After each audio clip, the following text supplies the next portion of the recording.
I'll tell you what, there's so much to do, so much to see, and so much to eat here at Dell Diamond, but there's only one voice you're going to hear for the past 20 plus years.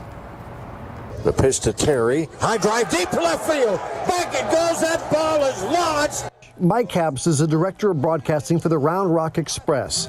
He's the voice you hear when you listen to the games on the radio. Because the picture's there for you on television. Television baseball is so easy to do because you just tee it up and turn the color guy loose. And while it may sound like a dream job, it is not an easy one. I do about 5 hours of this kind of work. Then I do about 2 hours of workout, and out to the park we go. So you've already worked 7 hours before you get to work. Yeah, oh yeah. Yeah, but it's not, look, it's not work. Work is what he described his job as more than 2 decades ago as a television reporter for CNN. Work that nearly cost him his life in Iraq during Desert Storm when his convoy was ambushed by 2 truckloads of Iraqi Republican guards. They have their AKs bayoneted and they surround us. And I'm looking up at heaven and I'm saying, couldn't you just pick me off in a firefight? Why do we have to do this to the throat on the last day? God is my witness. 2 big A-10 Warthogs, the anti-tank airplanes, come over the mountain where we were and buzz these guys. And they left, and we left, got to Ankara, and flew home from there. He came home, quit his job, and followed his instinct. And I keep hearing his voice, you can do this, you can do this. At the age of 45, he reinvented himself as a baseball announcer. I fell in love, and it went from Tyler to AAA Nashville the next year. The year after that, I'm doing Major League fill-in for ESPN Radio. In those 22 years, he's seen some of the best come through Central Texas. Well, we've had Andy Pettit, we've had Roger Clemens. Your Walter Mitty dream turned into a Steven Spielberg moment. You know what I mean? His dreams continue, the long hours taking no toll. 71 going on 35. There's a lot more baseball to call and a lot more road ahead. Between El Paso and Austin, I know most of the DPS troopers. And he's not slowing down anytime soon. First name basis. More or less. Welcome to Good Seats Still Available, a curious little podcast devoted to exploring what used to be in professional sports. Here's your host, Tim Hanlon. Well, greetings and salutations, everybody. My name is Tim Hanlon, and as you know by now, this, of course, is Good Seats Still Available, the curious little podcast that is devoted to what used to be in professional sports. Thank you for finding us. Thanks for coming on along for this week's episode as we go back to the national pastime. It's baseball time once again, friends, here on the old podcast. And the setup, you know it now already, the voice of the Round Rock Express. His name is Mike Capps. And if you're a baseball fan in the Austin region, you know those dulcet tones. For many years, the voice of that AAA franchise. And we have a wonderful conversation this week that goes in so many different directions and is a wonderful story.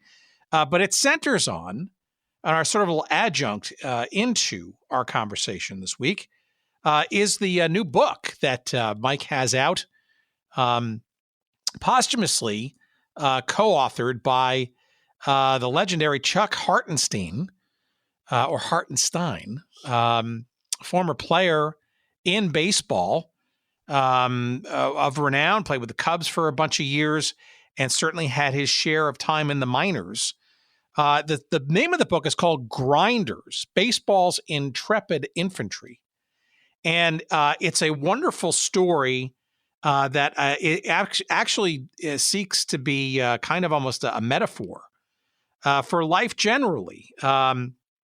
It's sort of in celebration in baseball and in the broader pastels of life about the grinder, the type of player or the type of person that kind of shows up every day and kind of literally grinds it out. And it has a very special sort of meaning and an understanding for Mike, as you'll hear in this conversation, a wonderful conversation. Going back to his childhood. It all kind of starts around 1960 when a 9-year-old Mike Capps was sitting with his grandfather in a now long gone Burnett Field just on the outskirts of Dallas. Mosquito infested at that, relatively rickety and pedestrian. At that time, home of a team in the minors, the Double-A at that time, the Texas League, known as the Dallas-Fort Worth Rangers. And his grandfather instilling some baseball and maybe backhandedly life wisdom about the players that Mike was seeing on the field, and that some of them, actually a lot of them, were going to, perhaps, stay in the minors and will never really get to that next level, that cup of coffee in the majors. But others perhaps maybe getting that shot up into the major leagues, or perhaps after having gotten that shot may come back down into the minors. And these were the grinders of baseball, the players that kind of made the entire enterprise run. And while you may know the major players and get their autographs and see them on television and all-star games and all that kind of stuff with the big leagues, it's the larger number of these players that are grinding it out in the minors. And those are the ones to watch, to pay attention to, because it's on their backs that the game continues to hum. And it does to this very day. And as we'll get into our conversation with Mike in just a few moments, you'll see how essentially this story and that sort of the beginnings of that almost became sort of a metaphor for Mike's life. It's sort of a round trip, if you will, or a return to home, so to speak, full circle. As Mike will tell you and us, the career as television newscaster, all the way to CNN's intense and award-winning war coverage in the early 90s of the Iraqi invasion or Iraqi war, and the end of that career somewhat abruptly and on purpose, and a rediscovery of some of those early memories of he and his grandfather and his early love of baseball, and a recasting, if you will, of his professional life and, frankly, his full life into what has now been a decades-long career, second career, if you will, as the voice of the Round Rock Express. And it's a wonderful journey that we go on for the next hour or so.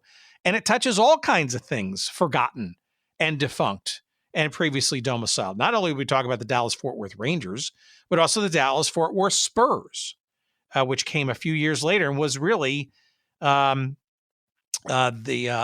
impetus or the last minor league team in the region before the arrival of the Rangers in the early 1970s. And Turnpike Stadium, which then became, I guess, Arlington Stadium, which was at least two stadiums ago for what is now the Texas Rangers. But we talk about stuff like Crossley Field in Cincinnati, his first Major League Baseball game. And we talk about the Colt 45s in Houston and their first few years as that incarnation. But we also talk about a lot of forgotten, some are still around, but most are not, minor league teams like the Tyler WildCatters, where Mike got really his kind of first broadcasting job. The Nashville Sounds. He made a stop in Sioux City, the St. Paul Saints. But we also talk about some earlier memories, both direct and indirect, of teams long forgotten, for example, like the Austin Black Senators of the old Texas Colored League, or the Austin Braves, a Double-A franchise in the Texas League that preceded what is now the Round Rock Express. We talk about even the Round Rock Express's history, a little retcon, little retroactive continuity discussion. The Edmonton Trappers of the Triple-A Pacific Coast League. They actually were what the AAA version of the Round Rock Express were prior. And there's a whole sort of a torturous history there, too. And it's just tons of fun. It's a great story. Mike's a great guy, a great raconteur, and obviously the voice, the dulcet tones. It's what has kept him going in his, let's not call it new career, his now career as the voice of the Round Rock Express. It's our conversation with the wonderful and poignant memories of Mike Capps coming up for you in just a few moments' time. We're going to dispense with the traditional promotional banter this week, and we're actually going to highlight a book that we'd love to give away.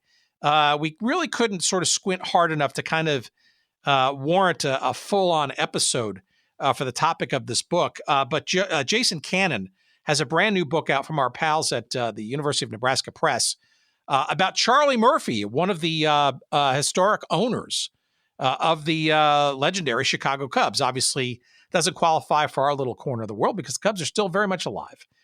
Not this season, doing very well, frankly, much to my wife and her parents' dismay. But the book is wonderful. It's called Charlie Murphy, the Iconoclastic Showman Behind the Chicago Cubs. And Charlie Murphy was the owner of the Cubs from 1906 to 1913, which, as you may know, even if you're just a general baseball fan and not necessarily a Cubs fan in particular, you'll know that was a very robust period of time during the Cubs' life, because that's when until 2016, the only two World Series titles, 1907 and 1908, that's when they occurred, was under his ownership. And there were a couple of National League pennants even beyond that. So this is a wonderful history. And if you're a Cubs fan or a Chicago baseball fan generally, you will want to know more about the guy who owned the team during perhaps their most fertile years, until 2016, the only other time that they won a World Series, the Cubs.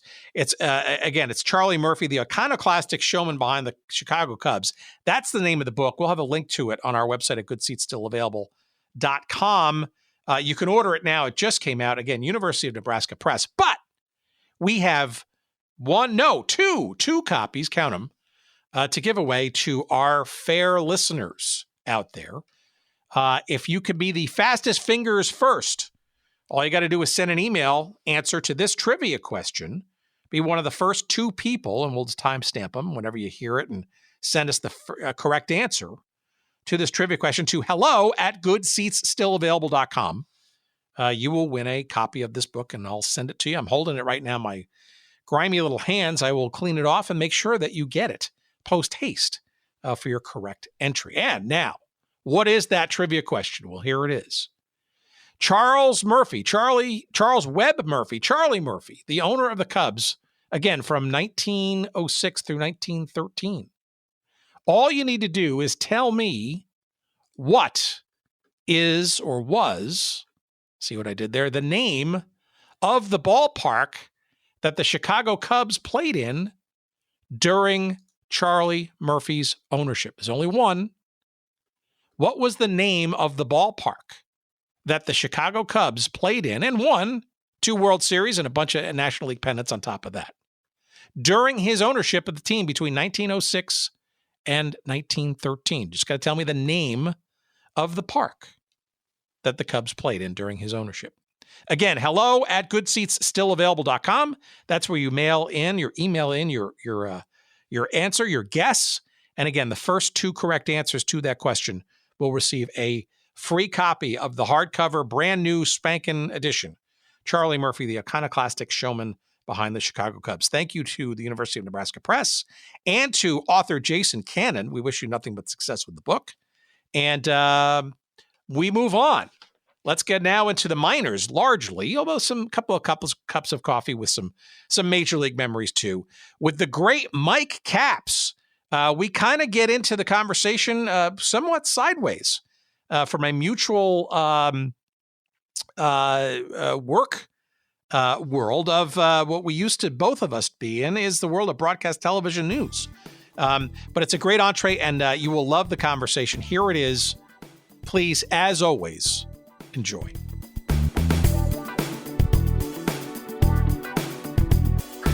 Austin, Texas. Hello.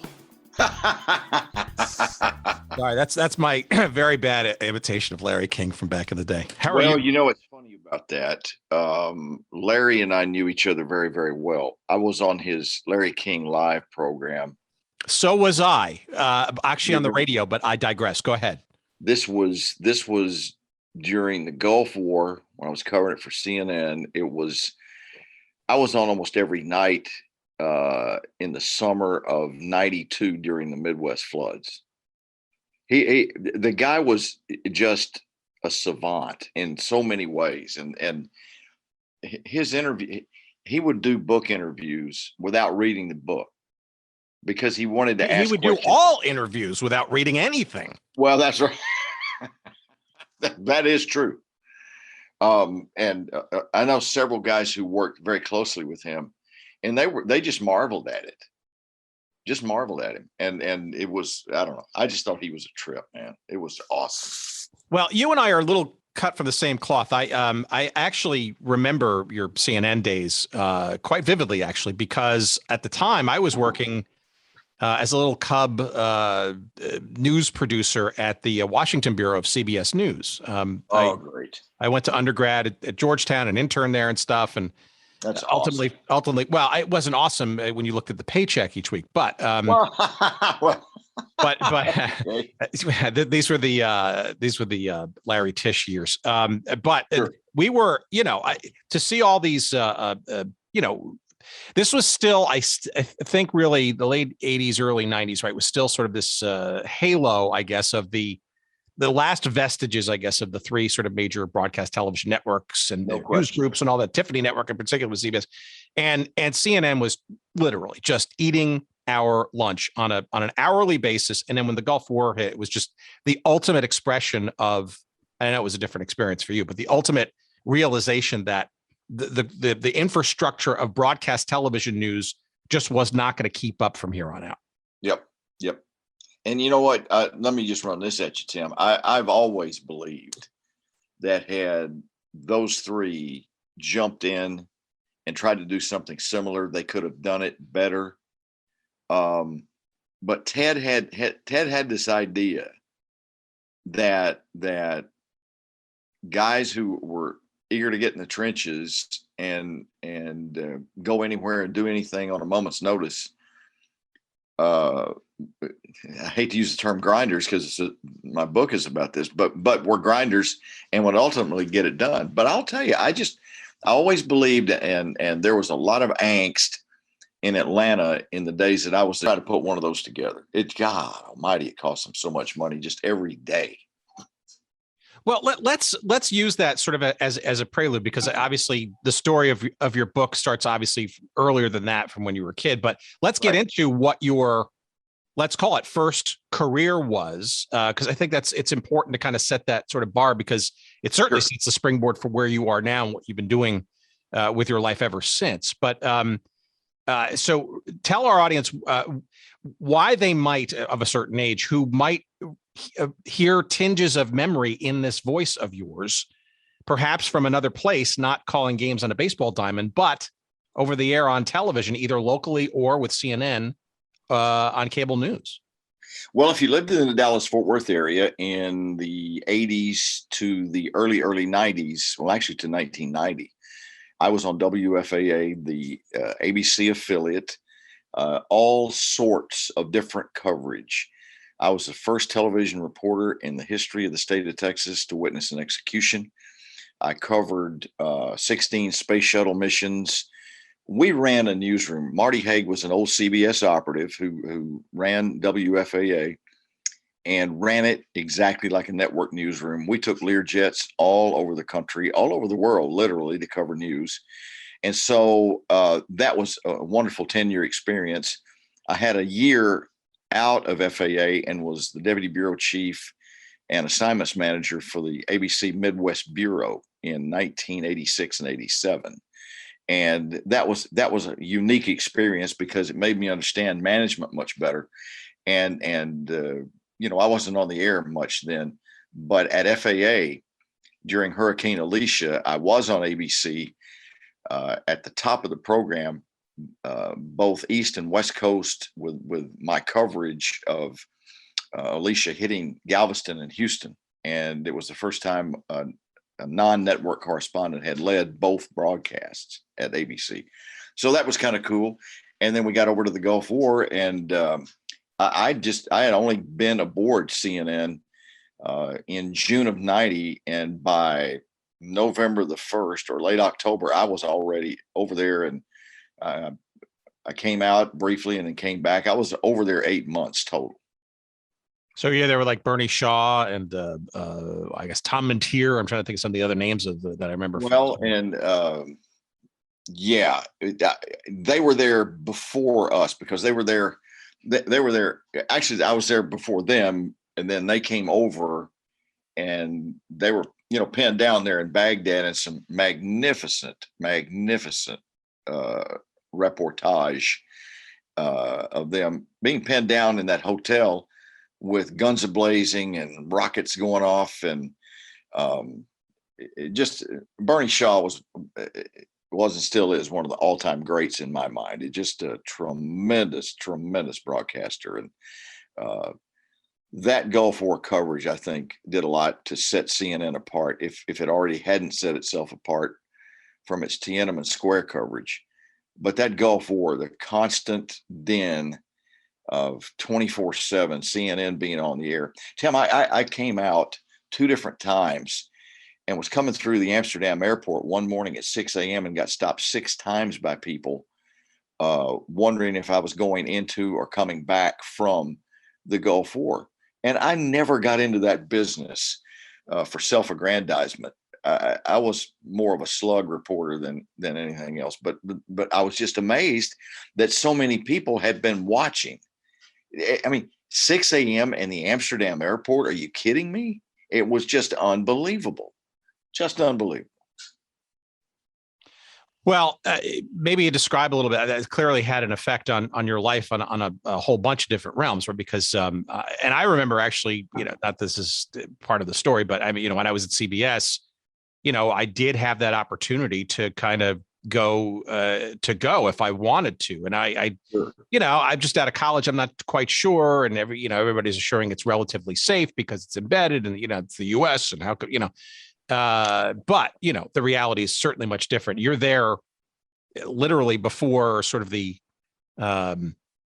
Bigfoots come, right? In the terms of network news, Yes. right? So the Tom Brokaws and the Dan Rathers at the time would, okay, then we'll fly in.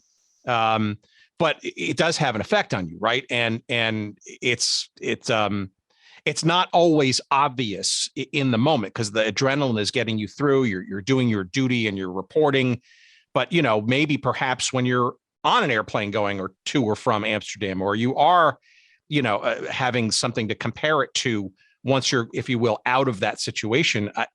It sounds to me, based on what I've read about you, that, it does have a cumulative effect that doesn't always sort of manifest itself all at once, but perhaps maybe sort of over time and to a point where it becomes life-changing, altering, and certainly questioning. Well, I will get into that. And I started this way. It actually started as I saw as vicious combat on the streets of Houston covering drug raids as I saw any place else in the world. And I was in the mountains of northern Iraq after the Gulf War, and the British Royal Marines were training the Pesh guerrilla warfare, and we saw some horrendous firefights. But the cumulative effect you mentioned is really there. Human beings, by and of themselves, have no real way to cope with seeing people blown apart day by day by day by day. You stuff it one way or the other, either by alcohol, either by drugs, or both. It's almost inevitable. And that's, I got myself into some trouble that way. It never cost me anything in terms of job performance, but just trying to disappear to get away from it. And it was a nightmare. And I woke up the year before I finally left CNN to get into baseball. I woke up the night before. I'd busted my head wide open with a bedpost. And that's when my life began to change, because the therapist was a 4-tour of duty side gunner on a helicopter in Nam and a licensed Presbyterian lay minister. And I had completely broken down in so many ways. and was a dark soul. I will tell you, Tim, I was the darkest soul. People actually, a lady in Colorado, we were doing a light little feature one morning in Colorado, and she came up to me and she says, I saw you on the Gulf War, and I saw you in Waco at the Branch Davidian siege. She said, I got to tell you, you're the darkest soul I've ever met. Well, I'll tell you one thing. That, first of all, it pissed me off. Secondarily, it made me stop and think. And it was less than 2 weeks later that I woke up with that bedpost in my hand. So she was spot on. And you really don't. I worry about these people who are in Ukraine now and covering this day after day. I mean, this has been going on since February, for crying out loud. And probably for a lot longer, sadly, for a lot of different reasons. Yeah. Well, okay. Oh, well, since 2014, for sure. But Tim, I worry about them. I sincerely have concerns, and my thoughts and prayers are with them every day, because they're going through things that they never fathomed they would go through for such a long period of time. And it does. The cumulative effect moniker you put on this is exactly what it is. So why baseball as the pivot in that sort of that process, I guess, that you ultimately started to go through and recognize and kind of soul search and other things to fix yourself and get to the sort of the other side? Where's this baseball thing come from? Baseball has always been my alt. It's always been my refuge. It's always been a comfort.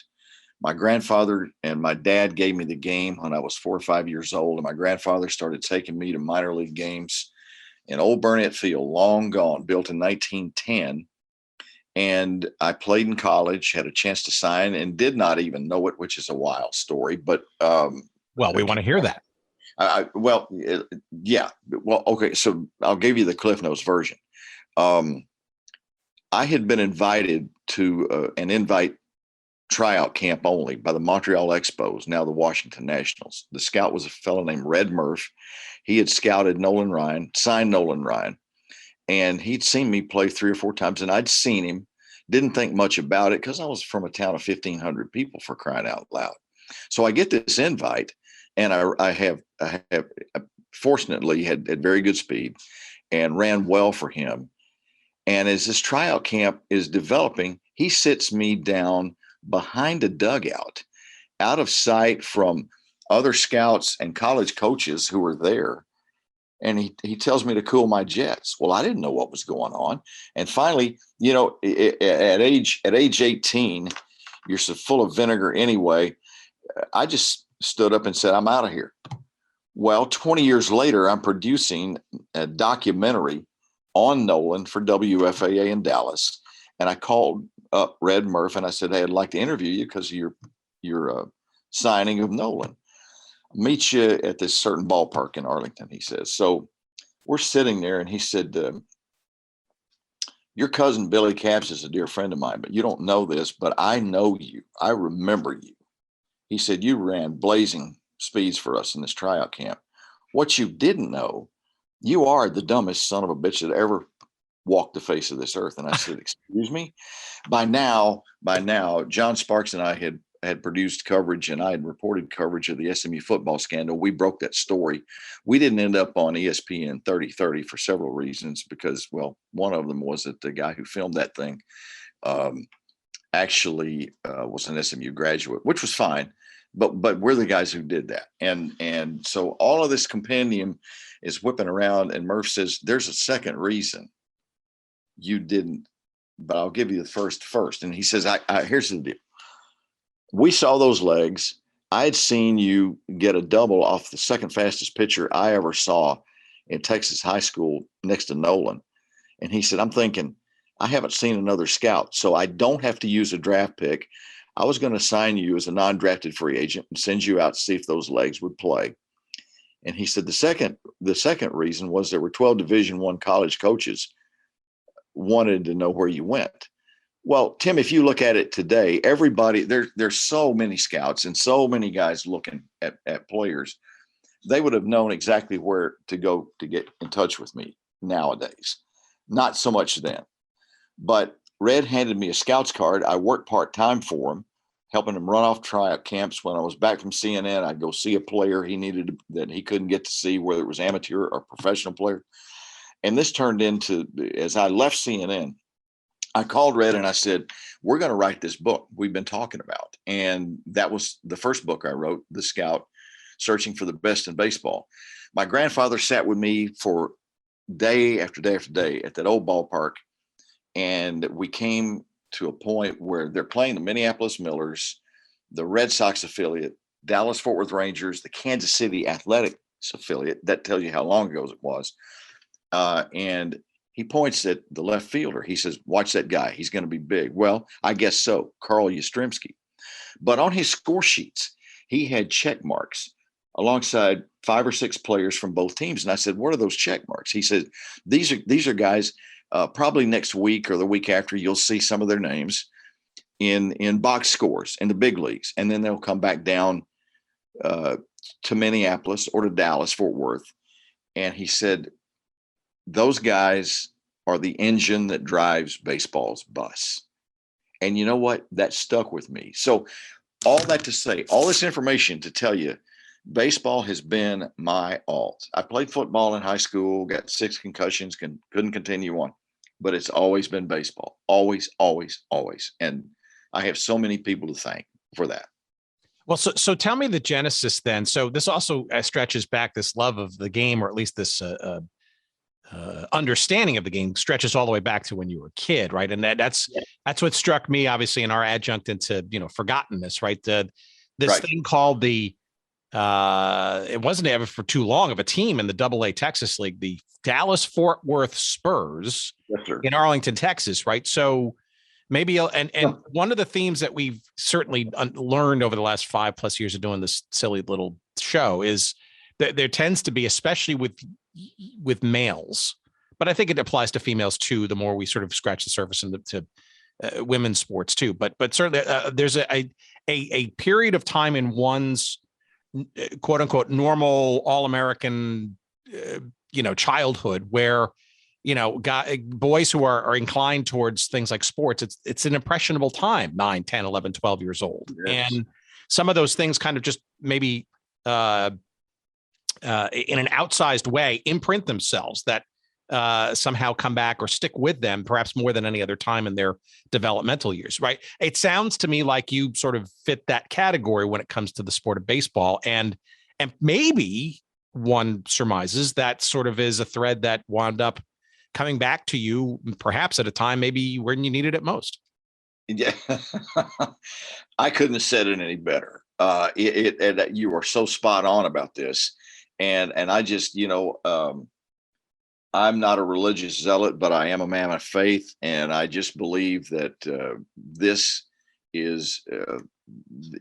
really, really turned my life around in so many ways. It took away the darkness. I'm looking outside my wife's office where I've set up to do this at oak trees and sunshine in Northwest Hills section of Austin, which is just a gorgeous place. And the blessings have just abounded from this, Tim. They absolutely have. And the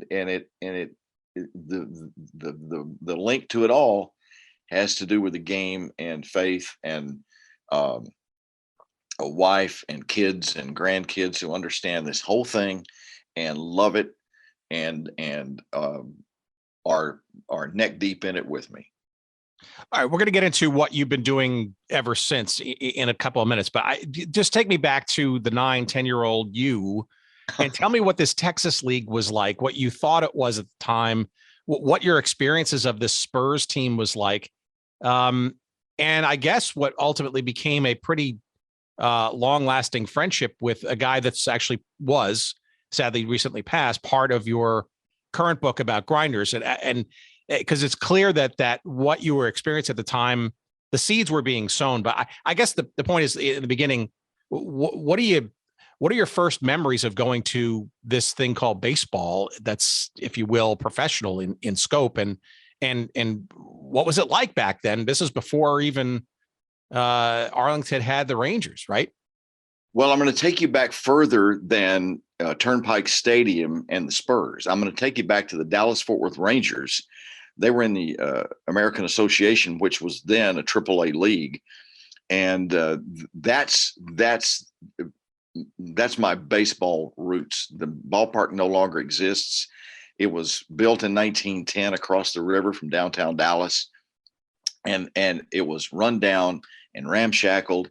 And that's where my grandfather really stood out as a hero. He'd been a Pirates prospect before World War I broke out, was transferred just before the Meuse-Argonne offensive to artillery, ordering artillery fire, and lost hearing in an ear. When he came back, put on a uniform at Forbes Field for a tryout, he began to field ground balls and stumbled every time out of the gate. And the Pirates said, what's going on? He said, I've lost hearing in my ear. And I don't. So he long story short, he didn't sign, but he found in me a baseball buddy for life. And it just evolved from going to the Dallas-Fort Worth Rangers games as a 7, 8, 9, 10, 11-year-old. And then we shifted out to Old Turnpike Stadium, which was then the AA Texas League. That baseball is so different because pitchers hit. These were grizzled guys who'd been around the game. That they were bouncing back and forth between the big leagues and AA and AAA. And Chuck Hartenstein was the prototypical grinder, a pitcher, smallish, All-American at the University of Texas, still holds to this day, God rest his soul. He's in the top 10 ERAs of pitchers who pitched in the College World Series. My cousin Billy Capps signed Chuck for the Chicago Cubs, and that launched Chuck on a 24-year baseball career. First as a relief pitcher, and then as a major league pitching coach, and then a scout. So if I'm beginning to paint a picture of where this all began, it's playing Little League. And as soon as a Little League game was over, I'm listening to 6 different major league games that I can get on my transistor radio in East Texas. My grandfather and I are trading phone calls twice a week at least. He lived in Dallas and I lived 90 miles south of Dallas. I was raised 90 miles south of Dallas, and just talking about the game. And when my dad died, I was a junior in high school, and my parents were the least Little League parents you can imagine. But by the time I was 15 years old, I was being invited to tryout camps, and my parents would go along and they would sit out in lawn chairs and watch. And one story that sticks out so vividly in my mind, my dad was talking to a scout from the Cleveland Indians. This was an Indians tryout camp about 25 miles from where I was raised. And my dad said, and the scout had called him over. He said, so what can I do for you, Mr. Goff? And he said, well, your boy's a craftsman and he needs a better piece of leather to handle in the field. The next morning, my dad gets me up at 6 a.m. and we drive the 90 miles to Dallas to old Doak Walker Sporting Goods in Dallas. And Doak was there, and he outfitted me with my first Wilson A2000 glove that I used all the way through college. So it's deeply ingrained, and that's where it all started. So what are you following, especially with your grandfather? The minor league teams, the major league teams, yeah. the discovery of all of these various teams and stuff. It's got to be sort of almost like a box of wonder, because you've got all these little, oh my Lord, little depots and broadcasts and players to your grandfather's astute wisdom going up and going down, and it's like a system. It's like a whole route network. It was every day I spent with my grandfather. Every day I spent with my dad, taking me to all-star games out of town and visiting with him. Every single day was Christmas Day. I just can't describe it any better than that. I mean, it was like, yeah, we followed all of that. Minor leaguers tracked them all the way through the big leagues. And the broadcast side of it, I could get games, Minneapolis, St. Paul, all the way across to Cincinnati. My first major league game my parents took me to was at Old Crosley Field in Cincinnati, 1961 July. Dodgers, Reds. Claude Osteen for the Reds, Don Drysdale for the Dodgers. 1 hour, 54 minutes. Both pitchers complete games. Drysdale won it with an RBI double in the 8th inning. If I wasn't hooked before, I was hooked, line, and sinkered after that. And so then the next year, the Houston Colt 45s open up. They're now the Astros down in this built for nothing other than to transition them from outdoors to indoors at the Astrodome. Who cared? In those days, the Colt 45s would let kids who were part of the Colt 45s club, of which I was a proud member, go down on the field while these guys are taking infield and outfield practice. I got to stand away, 40 feet away from Roberto Clemente, making throws from right field into home plate. What an arm. And so, see, I've got this explosion of memories. And some of the places that I drive in the Pacific Coast, like I drive to Sugar Land and I drive to Oklahoma City, I sit and remember those, and I just laugh right out loud sometimes at the blessing I've been given to have been brought up this way, and to have had family members who played in this game, who scouted in this game, and a grandfather who just dug he loved to come to my junior college games. He loved to come to my high school games. And golly, just looking back on it, it's a cornucopia of wonderfulness. It just blows up in my mind to think about it. Were you there essentially at the doorstep of when the Rangers actually became the expansion team in the Dallas-Fort Worth Metroplex too? Because the Spurs, it looked like, and Turnpike Stadium in particular, right, was I guess designed to kind of attract a big league team. Yes. And they had some flirtations, I think, even before they ultimately came. They really did. And yes, the plan that they built it on included a double decking all the way around that would bring it up to 35,000 or whatever it was. And you got to remember, by that time now, I'm 71 going on 35. So by 72, I'm already out, and I'm a news broadcaster down in Port Arthur in Beaumont, Texas, before I went across the Interstate 10 to Houston. So I would occasionally, when I had days off and I could race up, I'd take my grandfather out to see the Rangers. And it was hot as hell, I'm guessing. And then your Colt 45 experiences too, same, right? Oh my God. Yes. And that hot as hell continued through the Rangers all the way until they built this new ballpark. Yeah, they still hadn't figured it out until a couple of years ago. Like it's hot in the summer in Texas, right? Jeez, crazy. It just takes a while down here to get things across. They built. I haven't been in it, but I hear it is nothing. They have a 40,000 square foot home clubhouse. Just think about that. That's like 10 times bigger than my house. That's crazy, but good for them. I mean, it took a while to get them into that mode, but maybe they can sign some pitching that'll now come to Arlington now that they have a covered place to play. Well, so okay, let's fast forward though to your current day job or night job or passion project for the last 20 some odd years. And I guess maybe put it in the context. First of all, obviously describe what this is for people who don't know your dulcet tones already in the region. But also maybe in context to, I guess, this fandom and this osmosis, I guess, understanding of baseball. Was your interest in the sport, both as a kid and then through your professional first career, was it the pro game? Was it the minors? Was it just the totality of the sport?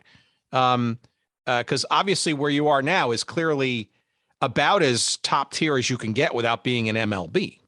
Yes, it is. And we have a tremendous operation in Round Rock. It's owned by Nolan and his sons, and Don Sanders, a Houston financial guru, and his sons.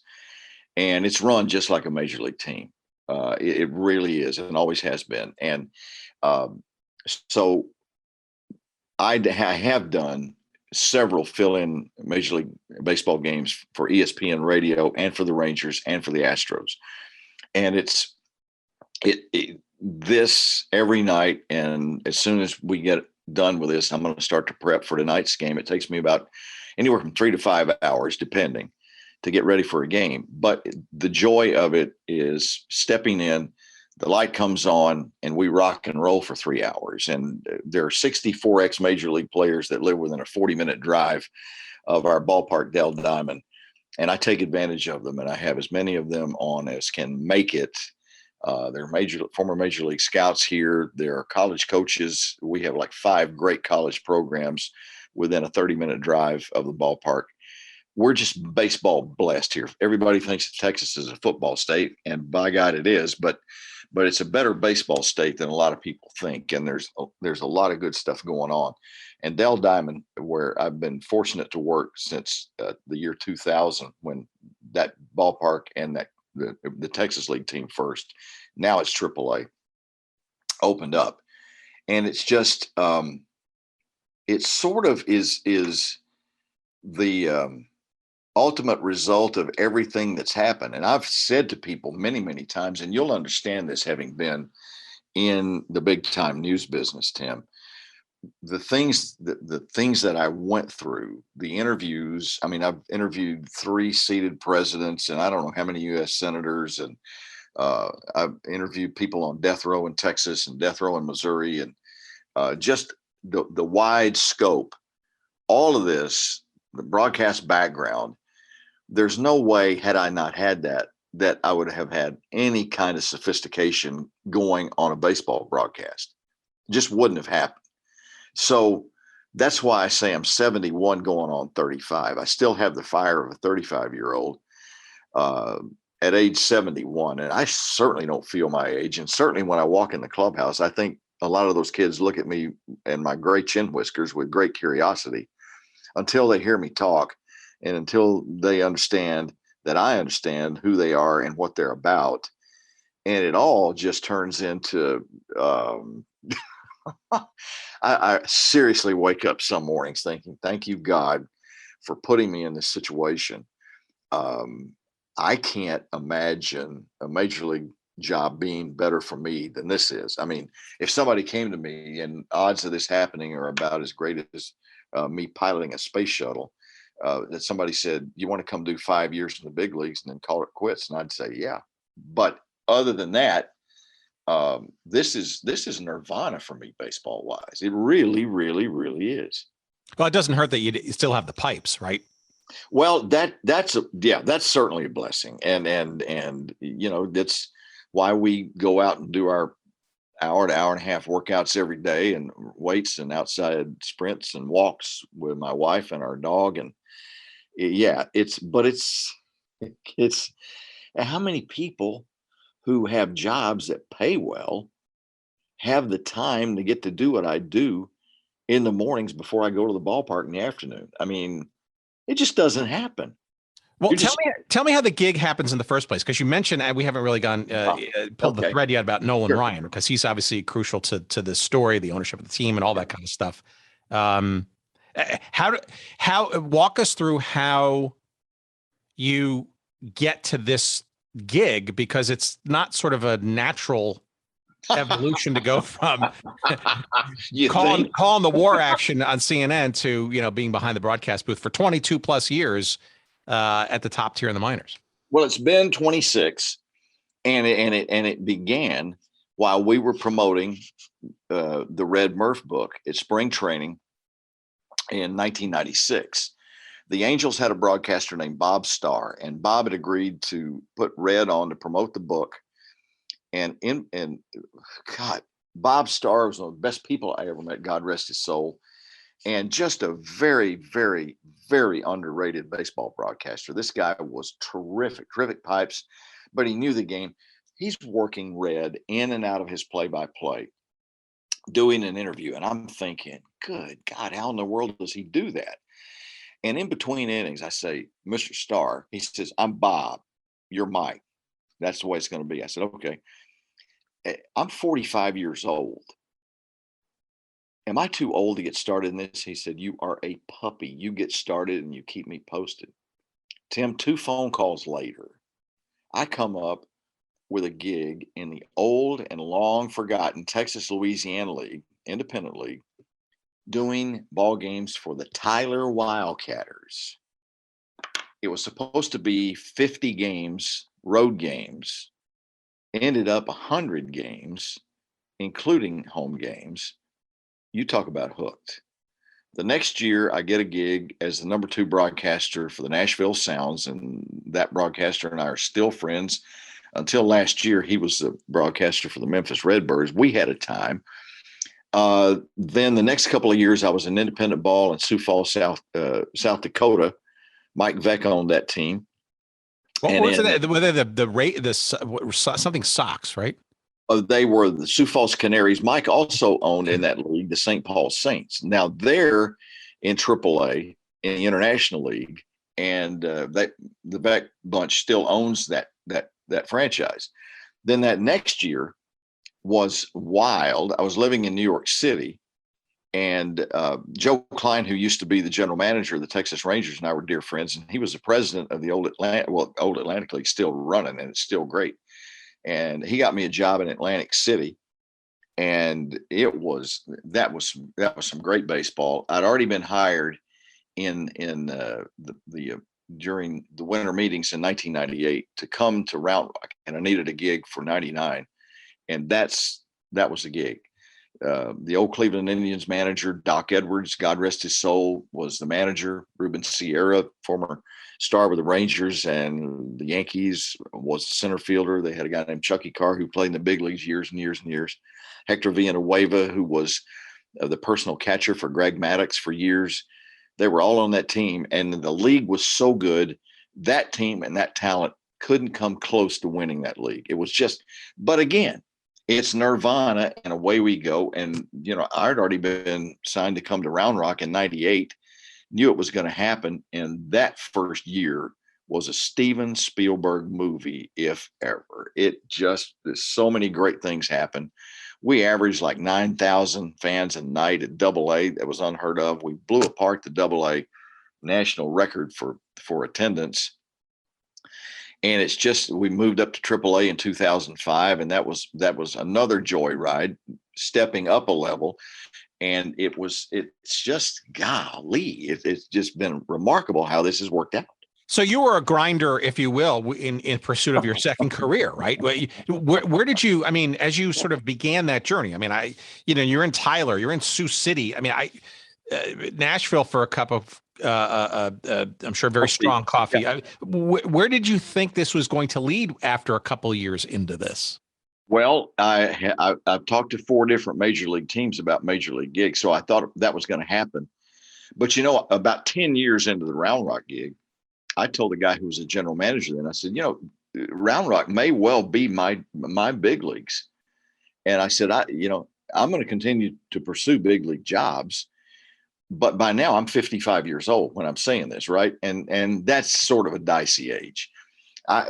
Everybody says now that's my age, they want younger and cheaper in the big leagues. And I say, I could give them older and cheaper and still last 5 years or more. But it's, golly, again, I obviously I was right about Round Rock being my big leagues, but I'm telling you, it's a big league operation, and it's run as such. And you just, do you call it a grind? I think the thing started with 2-a-days in high school football, and just being persistent, playing through injuries, and just having, and my mom and dad were like that. God rest their souls. They get knocked down, they get right back up. And one of the great lessons taught in athletics to me is, what do you do when somebody knocks you down? How do you respond to that? I don't care what kind of situation you are in life, Tim. It's how you get up. You're going to get knocked down. I don't care if you're in news business, baseball business, financial industry, whatever. You're going to get knocked down. It's going to happen. It's inevitable. And it's how you get back up. And I've always prided myself in, when somebody's knocked me to the deck, getting back up and saying, well, the hell with you, I'm going to beat this, and trying to get it done. I just think that, and I've tried to teach our 3 daughters and son and grandsons and granddaughters the same thing. It's not where you are now. It's how you end up and how you get there. And how you get there is being able to put yourself back on top once you've been knocked down, because that's inevitable. All right, couple of things, that loose threads that I want to wrap up before we let you go and get into your preparation for you got a game tonight, right? Yes, sir. You were mentioning sort of the beginning of this franchise. I don't want to get too sort of into the weeds, but there's a little bit of retcon. We call it retroactive continuity, which is a thing that we kind of obsess about. Sure. To this story, right? Which is this sort of papering over idiosyncrasies of lineages of teams, right? And this the Round Rock situation, right? It started as a Texas League AA thing, right? And then, but then a couple of years into it, it actually, or it was a AA, I guess that anyway. But there was another team that came in and sort of took on the Round Rock name and all that stuff from the Pacific. No, the way this worked. Here's how this worked. Yeah, so it gets a little. And this is what we love this stuff. So if you can help us, yeah. Oh, I'm gonna come in and smooth your waters for you, Tim. Here we go. You, sir. So the Ryan Sanders group bought a Texas League team in Jackson, Mississippi. So go figure. But we have now there are Texas League teams in Arkansas and Oklahoma and whatever. They moved it to Round Rock. Round Rock has always been Round Rock under the Ryan Sanders name for 22 seasons. Which is essentially a well-off suburb, if you will, of the Austin area, correct? It is. It's 15 miles north of downtown. That's correct. And it's there's 2 million people proper in Austin, and this area has blown up. Yeah, and it's essentially become Austin's major league team, if you will, right? Yes. But University of Texas people might differ, Well, and the new MLS team might also like to say that okay, sure. Okay. You and I got to have beer sometimes. There's no doubt about that. I'm buying. Okay. So anyway, we'll argue about that when we see each other. So here's the deal. 5 years into this, the Edmonton team in the Pacific Coast League came up for sale, and Ryan Sanders jumped on it. This is the Edmonton Trappers, for those paying attention. Yeah, you've done your homework. Yeah, that's right. And moved him here, and a bigger hit than the Texas League team was. A lot of people, a lot of the older baseball fans really liked the AA, but I liked the sped up play. In the Texas League, you'd see ground balls get up the middle, not in the Pacific Coast League. These guys are veterans. They know how to position themselves. This is way before analytics just took over. But so it's going so well. And the Edmonton folks, for the first 4 years, we were AAA. There was the station that they were on in Edmonton, the radio station, would call me up 2-3 times a season wanting to know how their boys were doing. They were, wow, that's fandom. That's great. I just loved it, man. And I regret that they don't call anymore, because it was so much fun, and it connected and reconnected the pieces. And I just think when you can do that, especially, and those people, I mean, they're, you look at them on the map. I mean, they're 14-minute drive from the North Pole or something up there. That's overstating, stupidly overstating something, but I was just enamored by it. And I've always believed, as I've watched Austin grow, that by hook or by crook, this is a major league area now, because so many people have moved in here and so many people are baseball savvy. We'll wait and see if that happens. But end of the day, if it doesn't, it's still going to be one of the top tier AAA franchises in the country. And it's always going to be run well, always going to be run the way ballparks and teams should be run. And that's the state of affairs of how the Round Rock Express 2022 got to be where they are. Does the team do any kind of cap tip to the old Edmonton Trappers franchise, or even the Jackson Generals franchises, in memories, or I don't know, somehow remembering these teams, or is that kind of just not part of the deal? It hasn't been part of the deal, but you know what? I'm gonna go. I'm gonna go by and visit with our marketing vice president today, and I'm going to lay that off on her and see what she thinks, because you know what? That's not a bad idea.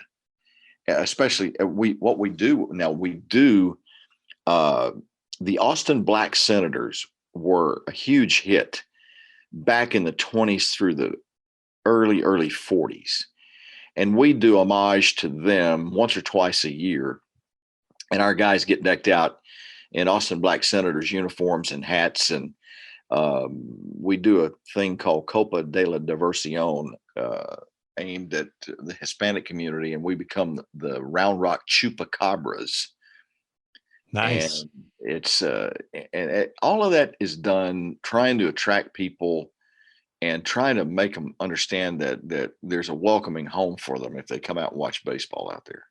Yeah, and I don't want to get sure, and there's that's also good ways to also charitably raise some dough, maybe for the Negro League museums and all that kind of stuff. But also, frankly, it's a heritage thing.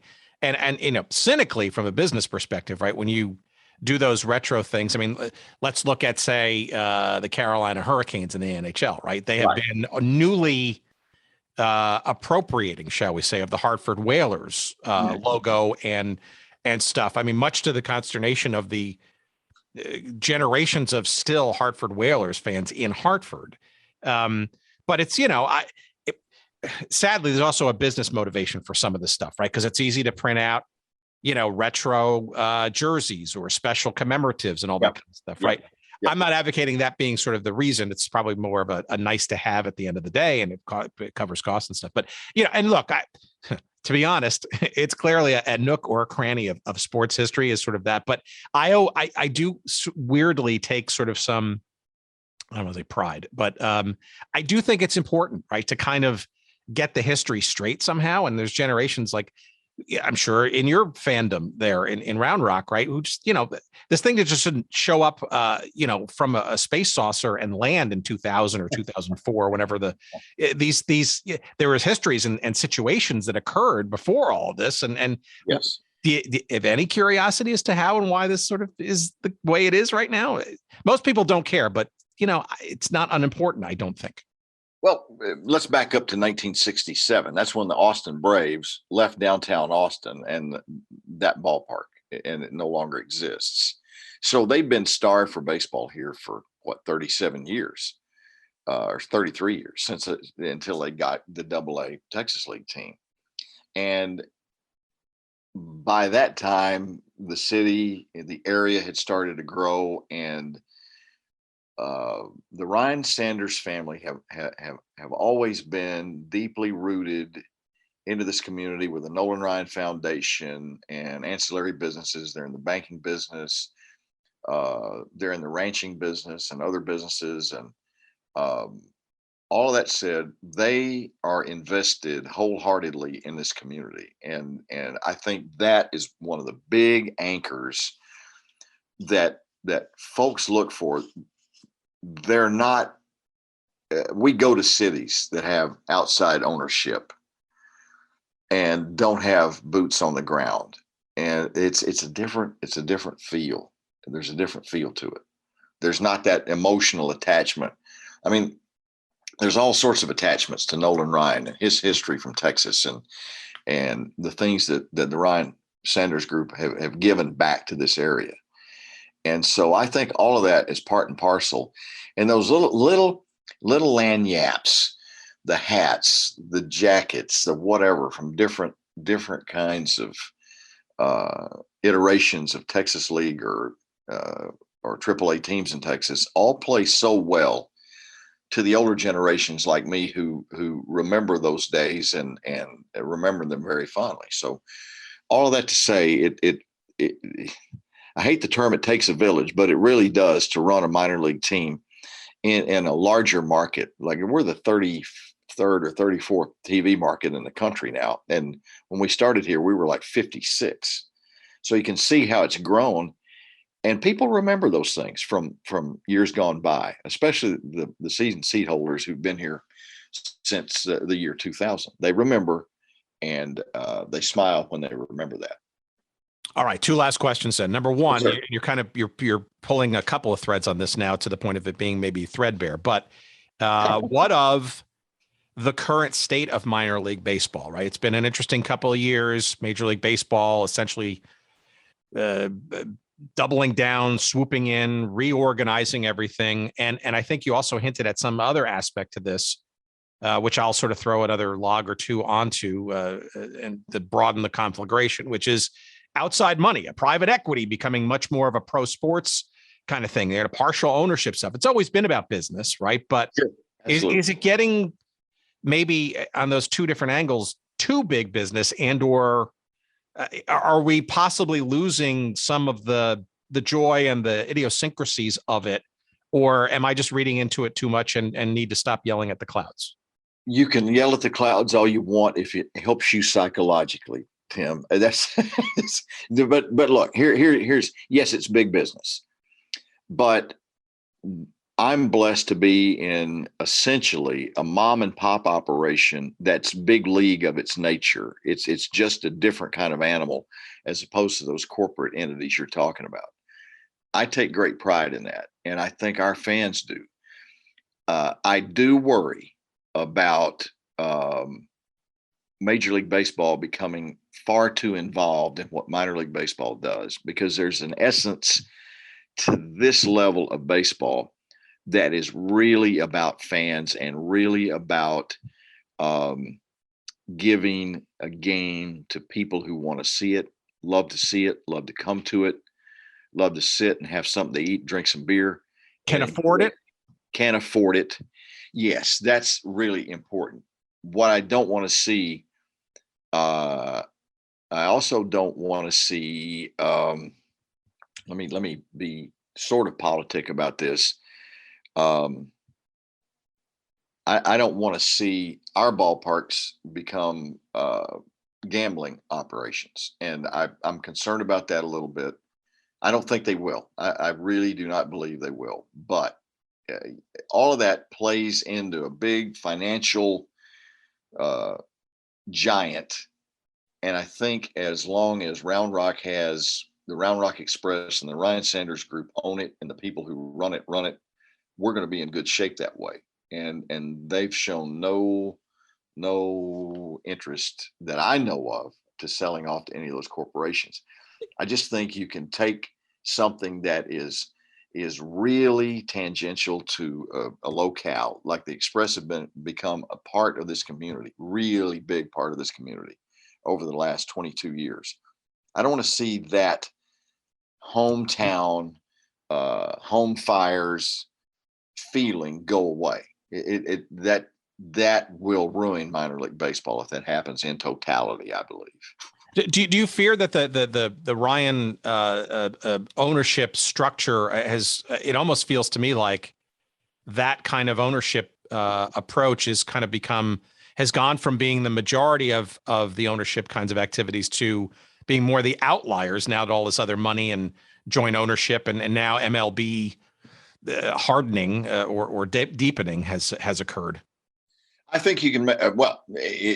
They are certainly different than the big time operators that now run some of these teams, and it's not a conversation that I hear fans making much of, and I think that's simply because they haven't felt the big time corporate sting that some of these other operations have. And I think we're a little too premature to make a total judgment of this until Major League Baseball has had 5, 6, 10 years of this, and we watch it as it develops one way or the other, if you follow what I'm saying. I think it's too early to pass complete judgment on what may or may not happen, because that Major League Baseball is still trying to struggle with promoting its players properly, with how to speed up games, and there are ways to do that. We are doing that here. Our time of game is substantially down because we've adopted a pitch clock, and this automated umpire thing that we've adapted since May has also helped to speed up games, or speed up pace. I don't want to say time of game, but pace of play for sure, because it just I'm watching it every night, and it has made a difference, both of them. And it'll be interesting to see if Major League Baseball is going to bite on either the clock or the automated umpire. But I'm sorry, in your opinion, better, worse, or just different? Different, and for me, better, because fans stay engaged. We've had a couple of games that were under 2 hours since this pitch clock thing has been enacted, and the automated umpiring system. Last year at this time, we were averaging 3 hours and 23 minutes per game, average. Now, this year we're at about 2:45. Big difference, big difference. And fans are more involved. That's because they see players who are on the tips of their toes and ready to play, when instead of having a pitcher walking around the mound 2 or 3 times, throwing the rosin bag down, batter walks out, tick tock, the clock's running on this. This doesn't happen in the Pacific Coast League, not now. And I mean, it did last year, and we watched the difference, and I'm telling you, it's a marked difference. Players stay on their toes. You're going to get a better game. They're taught that way. They're not taught. Pitchers forever have been taught: get on the mound, get your business done, and just keep moving. And when a pitcher keeps moving, his infield defense is on its toes, the outfield defense is on its toes, and the game is better for the fans. It just is. I promise you. All right. So last question to tie it all together, is all of this change for better or worse, or just evolution? How does that affect sort of the key star of your book, the grinder type? Can somebody, if you will, make a career of grinding it out and hopefully getting a cup of coffee in the majors? Or do you think that sort of grinder mentality, right, which I think, by the way, is an amazing metaphor for life itself, right? So I'm sure you talk about that sort of as a too, but from a baseball perspective, right? Does that, I mean, is this going to, I guess I'm wondering what the caliber and the quality of the players are, and will it make it easier or harder, or it'll just be different in terms of how players develop, evolve, and either make or not make, the bigs? Tim, that's probably the most cogent part of this entire discussion. And I'll tell you why. For years and years and years and years, minor league teams in major league organizations have depended on guys who have spent considerable time going back and forth. These guys, the veteran free agents, the grinders, Major League Baseball is trying to cut back on the cost. And so I think we probably have only 2 or 3 veteran guys who have been up and down. I really wish Major League Baseball would rethink that, simply because in a clubhouse where not many people have been exposed to the big leagues, players I'm talking about, they need veteran free agents, and always have, to show them every day how a big leaguer goes about doing his business of playing in a major league game. It makes a huge difference. Ask any scout, ask anybody who's involved in this game, and you'll find out that that's the God's honest truth. I worry about that immensely. I don't want to see the grinders go away. The grinders go away, it's going to take kids a lot longer to adapt to big league play. And what we're seeing now is a trend by a lot of organizations to take kids who are doing very well. Maybe they're only into their 3rd or 4th week in AAA, which is the jumping off point, and they're sent to the big leagues. Old scouts used to say, You need to give a kid 140 major league at bats, pretty consistent major league at bats, before you decide whether or not he's a true hitter. Same thing for innings pitched. There's a number of innings pitched that you need to give him before you make a value judgment on him. Nowadays, because we've got to have instant success, kids go up, maybe get 15, 20 at bats, sent back down. Well, then I'm afraid value judgments are made too quickly. And I want to see the thing not askew like this. I want to see, and whether or not that happens, I don't know, because it happens at a pay grade way above mine. But I just think the logical thing, baseball works. The inner workings of baseball work when certain value judgments that have been made in this game, veteran free agents being one of them, and the need for them, when that works, the game moves better, because you got young kids coming through who've been exposed to those guys who had those experiences and can tell them how to react and adjust. It just is a smoother transition. And that's player wise. That's, I see that no veteran free agents, or very few, as a deterrent to what the development of players should be. And that, I mean, I was taught by older scouts, all of this stuff. That's where I'm coming from. I've got gray chin whiskers. Yeah, it's old school. I like a lot of the analytics. I think a lot of them are very useful. But when you have really small guys working on their launch angle, trying to hit home runs, that's, for the most part, not the kind of player you're going to get. If everybody's trying to hit a home run, well, what happens to the game when you need to get a run? You need to move a runner along, and you can't. A small ball or whatever, right? Yeah, sometimes you need to be able to play that small ball, and you simply can't get it done. Well, I think a lot of fans love the fact that baseball has so many idiosyncrasies that have been there since the turn of 2 centuries. And I think that's one of the allures of it. I'd like to see some of that held back. Yeah, change is inevitable. It's going to happen. And a lot of that change I really, truly embrace and really, truly love. We've got a young hitting coach here who just came to us this year from Missouri State. Outstanding young man. But here's the deal. He has AAA and AA experience as a professional hitter. So he's able to walk some of these youngsters through their growing pains and help them along, because guess what? He's been there. And I think that's magnificent that they do that.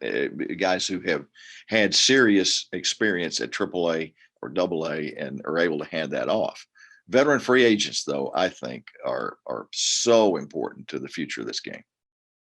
So you're sanguine about its future. Saying what now? You're sanguine about its future. You still believe that the minor league system and all that kind of stuff has, I do, life and verve and value and all that stuff, despite. Yes. And you know what? It's almost like writing a melody. These guys, they have been in so many situations and tell so many great stories about playing days and clubhouse days, and it just adds magnificent history to this game. And it's a game of magnificent history to begin with.